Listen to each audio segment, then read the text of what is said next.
St. Columba Orthodox Church in Fernley, Nevada is a Western Rite parish of the Russian Orthodox Church outside Russia. Ministering to his people and the community there in the high desert, Father William Bauer also shares with us some lessons learned. On my way here, I was listening to the radio and heard a couple things that just kind of stuck in my mind. One was a video by the Newsboys. God's not dead. He's living on the inside.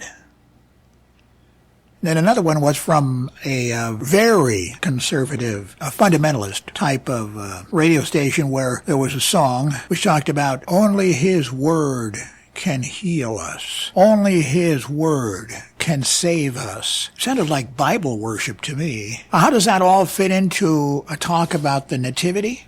Well, I'll try to make that happen. The Nativity, of course, is what we call Christmas. It's Jesus Christ, God Himself, coming to earth as our Savior. But it's 33 years before His crucifixion.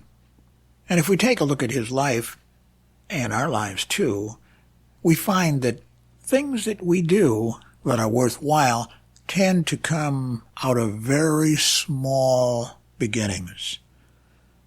Jesus began in His mother's womb as a very small being, a human being nonetheless. And He was born as a baby. Everybody likes babies, mostly. And babies can be raised to be just about anything that they can be. Jesus was and is God. He began small, and He ended His earthly life as a what? An executed criminal. What did He accomplish? His teaching and His way of life made quite an impression on His followers. And when He came to life after being executed, they got the message. The God had revealed Himself to them in an unmistakable way. Christmas is the beginning, the small beginning of our salvation. Scripture says, tomorrow, or ever the sun be risen, you shall have help. I take a look back at my life, and some of the greatest things that have ever happened to me had very small beginnings.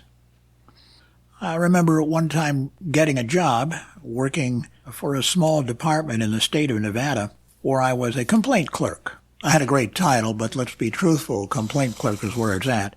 And I was supposed to handle complaints, or as they termed it, concerns, from people who were not satisfied with the results that they got when applying for services for people with disabilities.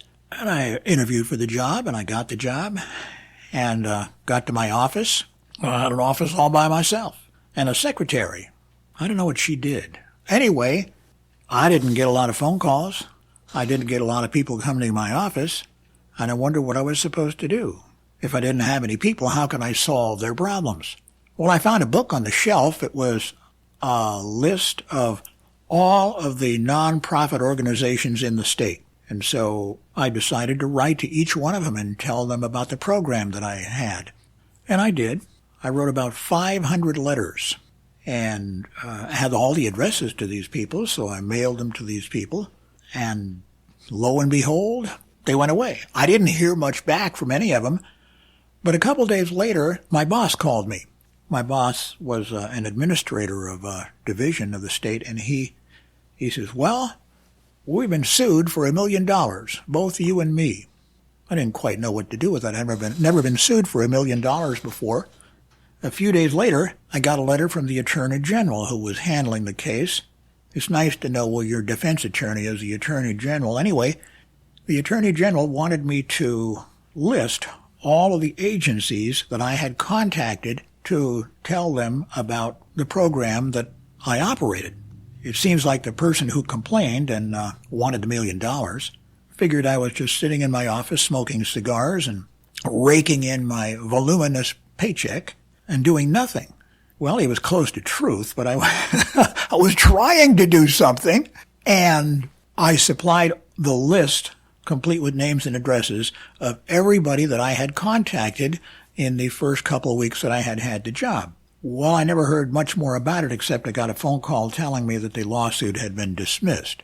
I ran into the person who had handled the case on my behalf. When we were introduced to each other, she just laughed. I wondered what she was laughing about. She said, that list that you made of all of the agencies you had contacted just decimated the entire case.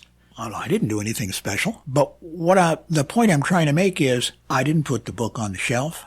True, I was inspired to write the letters to the agencies, but it wasn't anything special. I had 8 hours a day to figure out how to do it, and that handled the whole lawsuit. Saved me $1 million, too. Who was there? Who inspired me to look at the bookshelf? Who inspired me to write to these people?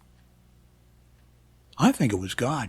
And the point I'm continuing to make is that God starts small. Jesus came to earth as a very small, insignificant person living in a backwater community and grew up as an insignificant person living in a backwater community. And guess who he was and is? God himself.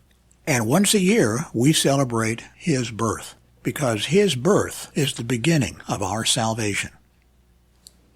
God had promised way back in Genesis that he would send a Savior, and God keeps his promises.